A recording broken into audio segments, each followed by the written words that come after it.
Hello and welcome to Spoilers, this first introduction to the play The Life and Death of Jack Straw.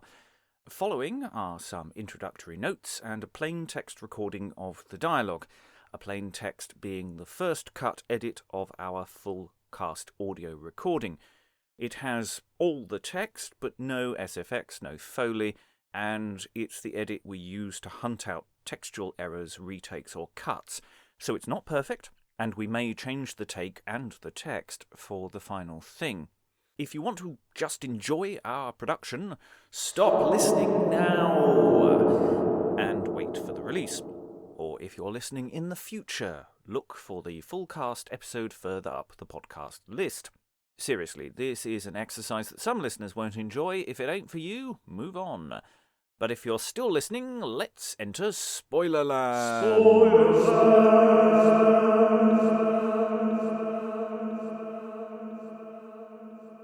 Hello and welcome to the spoilers for Jack Straw, Act 1, Scene 2.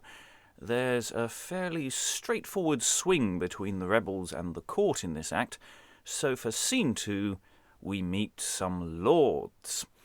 Now, for the adaptation, we look to reduce the number of actors, both through doubling and through conflation, turning two separate characters into one. And I justify this for some characters because they don't do a lot. There are a lot of random lords wandering around, or as I prefer to call them, walking exposition monkeys. That isn't to say they don't do more in the original play. It's not a playwright issue, it's more an editing issue. I suspect we have lost a fair amount of the political tussle between the various factions vying for control of a young king. But there's still a lot here that's rather good, and perhaps more importantly, on point. So this scene features the Lord Treasurer, the Lord Archbishop, and the Secretary, three unnamed characters, primarily identified by their jobs and their status. It's a complete contrast with the previous scene, which was all working men, and it's mostly men in this play, subject for discussion in Scene 4 and non. And here the lords, the Privy Council or similar, discuss the people of the last scene. So we get not just some extra exposition of the situation, but another view of the acts of the last scene. The Lord Treasurer speaks first, and suddenly the play is speaking in clear, unrhymed, fairly regular blank verse.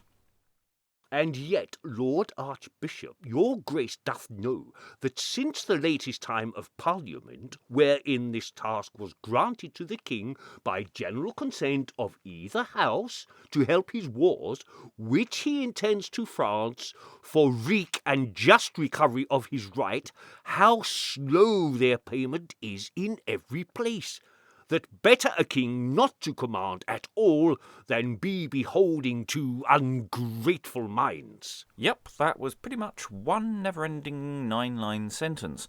We're in the middle of a conversation. Now, it could be that this is how the scene was supposed to begin, mid-stride, walk with me, West Wing style, busy people conversationing.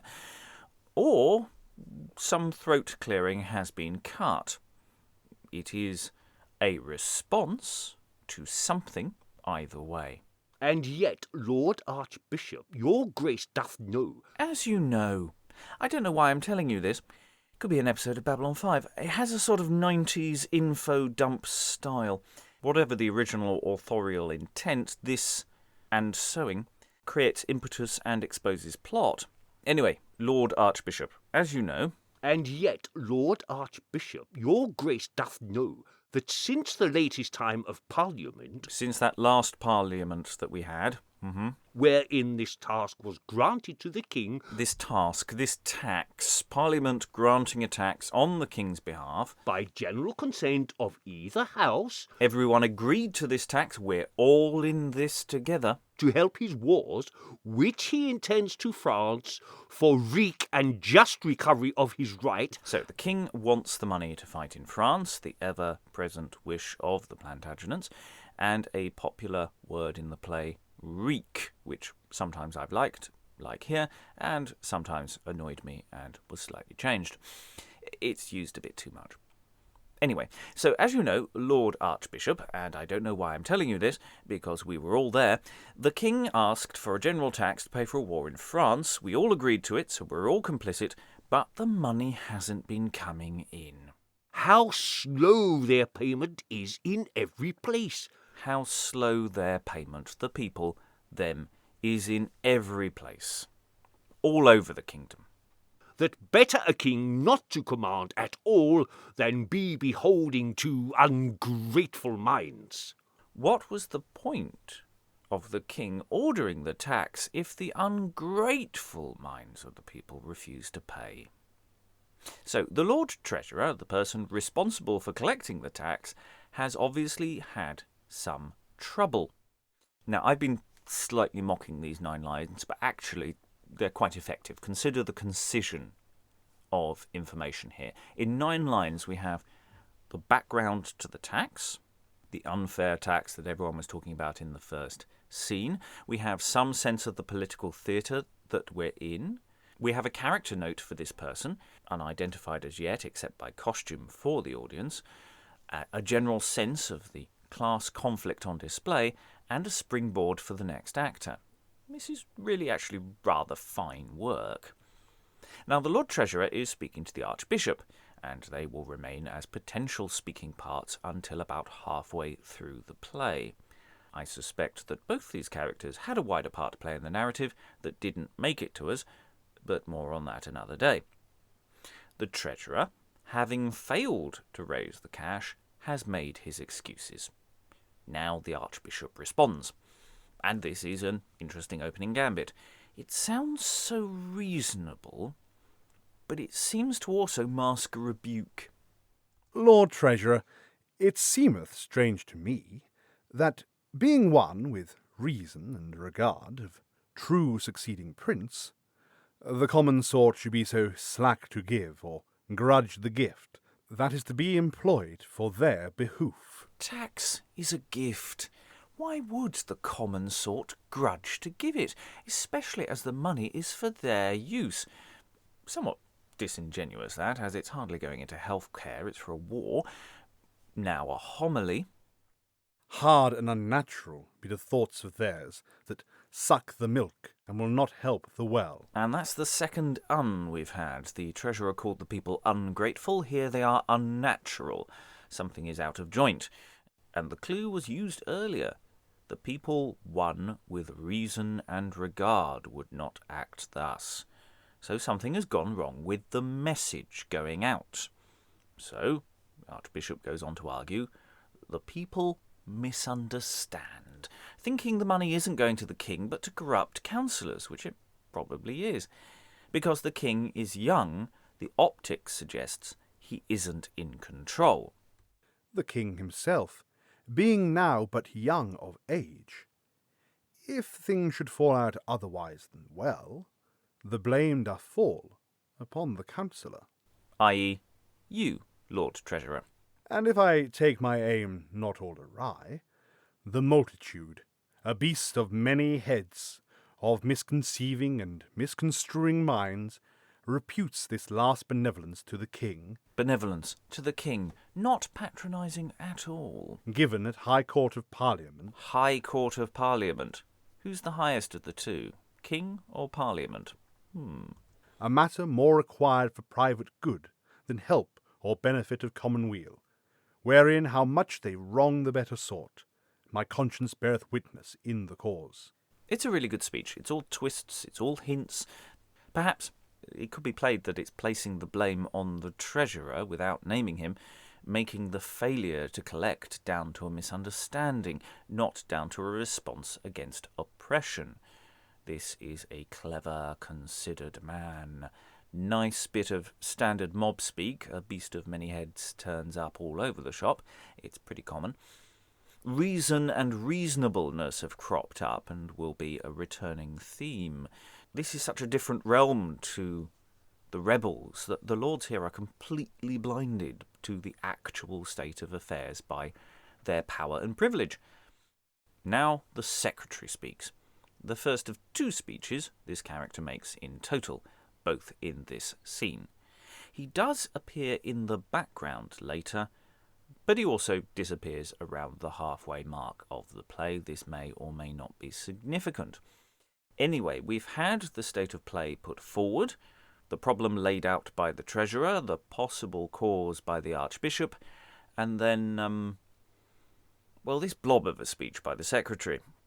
My lords, because your words not worthless are, because they stand on reason's surest ground, and tend unto the profit of the king, whose profit is the profit of the land, you give me leave, in reverence to the cause, to speak my mind touching this question. 6 lines of throat clearing there, all circling the importance of the king, who, it should be noted again, is not here at this important state meeting. When such as we do see the people's hearts expressed as far as time will give them leave, with heartiness of their benevolence, methinks it were for others' happiness that hearts and purses should together go. Okay, this isn't wholly clear in my mind, but maybe it isn't supposed to be. Is he saying that people with money are happy and taxing people makes them unhappy? Is he supposed to be fudging this point? Because this character seems deliberately vague. More on this another time. But it could be that at this point there is a cut where he expands on his point on the side of the rebels, perhaps. Because what he's saying must potentially cause offence, or at least he thinks it might cause offence, and I don't see enough here that would. Because he ends on a straightforward note of, don't hate me, look, I'm a loyal subject of the king. Misdeem not, good my lords, of this my speech, sith well I wot the noble and the slave, and all do live but for a common weal, which common weal, in other terms, is the king's. Rah, rah, rah, rah, rah. Now, how you play this scene is dependent on how you set it. Is this a full-on session of Parliament, or is it just a meeting of a few Privy Councillors? How much of the interplay, the hints at slights, is being played to a crowd? Because that would suggest a reason why no one really openly attacks each other. There are just these hints. Anyway, all this discussion of a failure to raise the expected amount in tax is interrupted by a messenger. The justices and sheriffs of Kent send greetings to your honours here by me. And he hands over a letter. Honours suggests a smaller meeting, perhaps? Not sure. It's the Archbishop who gets to be exposition monkey today. Pause as he reads. And what a git, he buries the lead for 6 lines. We know, obviously, the audience knows what he's about to read. We were there. So we know where this is going. My lords, this brief doth openly unfold a dangerous task to us and all our trains. Yes, dangerous task, right? Something's happening. With speed, let us impart the news unto my lord the king. Yep, there's some news. What's the news? The fearful news that... Okay, it's fearful news. It's not good. Okay, yeah, The fearful news that, whilst the flame doth but begin, sad policy may serve to quench the fire. Right, yeah, but what happened? What's happened? The Commons now are up in Kent. Oh, shit acting now from the group. Let us not suffer this first attempt too far. I.e., we'd better stamp on the rebels now before they get organised. So the treasurer asks the messenger... My friend, what power have they assembled in the field? And unfortunately that horse has already bolted before they can shut the stable door. My lord, 20,000 men or thereabout. Oh shit, take 2. And the secretary, in his second and last speech of the play, goes off on one about the multitude, and them going against their king. It's a nicely disjointed speech. See here the peril that was late foreseen, ready to fall on this unhappy land? What barbarous minds, for grievance more than needs, unnaturally seek wreck on their lord, their true anointed prince, their lawful king? So dare this blind, Unshamefaced multitude, lay violent hands, they wot not why nor where. But be thou still, as best becometh thee, to stand in quarrel with thy natural liege. The sun may sometimes be eclipsed with clouds, but hardly may the twinkling stars obscure or put him out, of whom they borrow light. And there the scene stops. It doesn't really end, it just stops. Some material must have gone here, surely it must have done. Either before the secretary's speech, leaving him to give his epitaph to peace, or after with some remarks, some plans, something to suggest the council is going to do something. Because literally we are given no plan. But again, I'm going to go with the film angle here. These bits of stage business, necessary mechanics to get actors on and off stage, are not actually needed. They're not needed in the script as published. We don't need it. We get the point. We get the hot takes. Now jump cut to the next scene, where the rebels return. Now, I keep mentioning that these characters mostly disappear after the halfway mark. Well, there's a good reason to suggest that these characters all die. I know that the Archbishop, who's Simon of Sudbury, does not survive because his head is kept at my local church. And maybe within the dramaturgy of the original play, these councillors all get it in the neck. Because the end of the play is very much a young king, having grown into his role somewhat, being surrounded by, perhaps younger, certainly more hot-headed councillors. But the complacent lords seen here, who allowed the country to rebel, are replaced by people who actually talk to the king, because again, they're not talking to him here, they're getting on with their job and he's off being a young princeling. I should point out, maybe I'm projecting. I point this possibility out because the final cut of the audio does not play that narrative.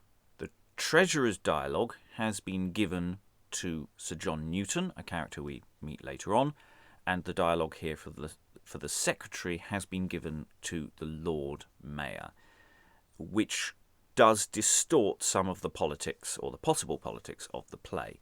But it kinds of works, and it creates a slightly different sense of the flow of the play, which I'll discuss later. And we can't always follow all the instructions in the manual, especially if there are pages missing.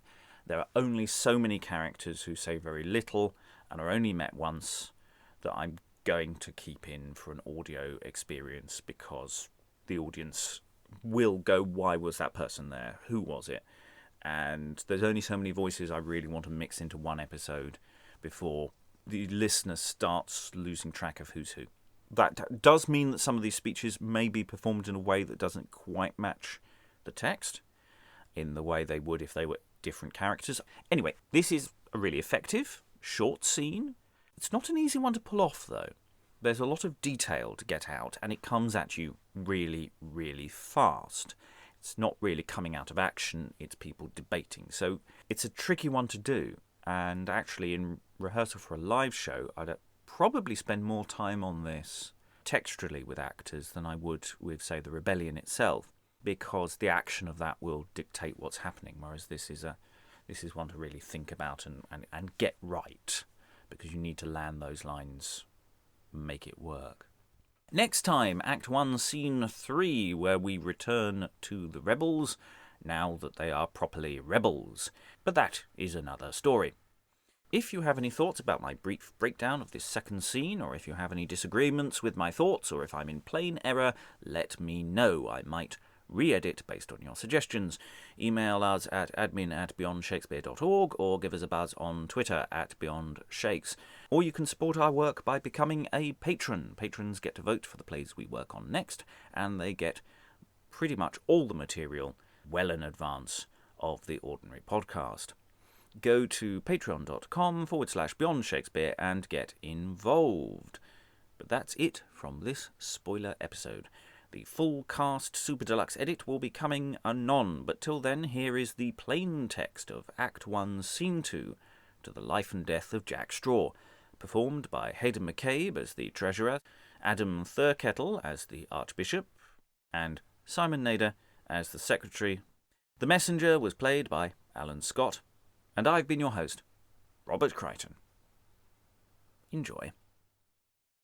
And yet, Lord Archbishop, your grace doth know that since the latest time of Parliament, wherein this task was granted to the king by general consent of either house to help his wars, which he intends to France for wreak and just recovery of his right, how slow their payment is in every place, that better a king not to command at all than be beholding to ungrateful minds. Lord Treasurer, it seemeth strange to me that, being one with reason and regard of true succeeding prince, the common sort should be so slack to give or grudge the gift that is to be employed for their behoof. Hard and unnatural be the thoughts of theirs that suck the milk and will not help the well. The king himself, being now but young of age, if things should fall out otherwise than well, the blame doth fall upon the counsellor. And if I take my aim not all awry, the multitude, a beast of many heads, of misconceiving and misconstruing minds, reputes this last benevolence to the king, given at High Court of Parliament, a matter more required for private good than help or benefit of commonweal, wherein how much they wrong the better sort, my conscience beareth witness in the cause. My lords, because your words not worthless are, because they stand on reason's surest ground, and tend unto the profit of the king, whose profit is the profit of the land, you give me leave, in reverence to the cause, to speak my mind touching this question. When such as we do see the people's hearts expressed as far as time will give them leave, with heartiness of their benevolence, methinks it were for others' happiness that hearts and purses should together go.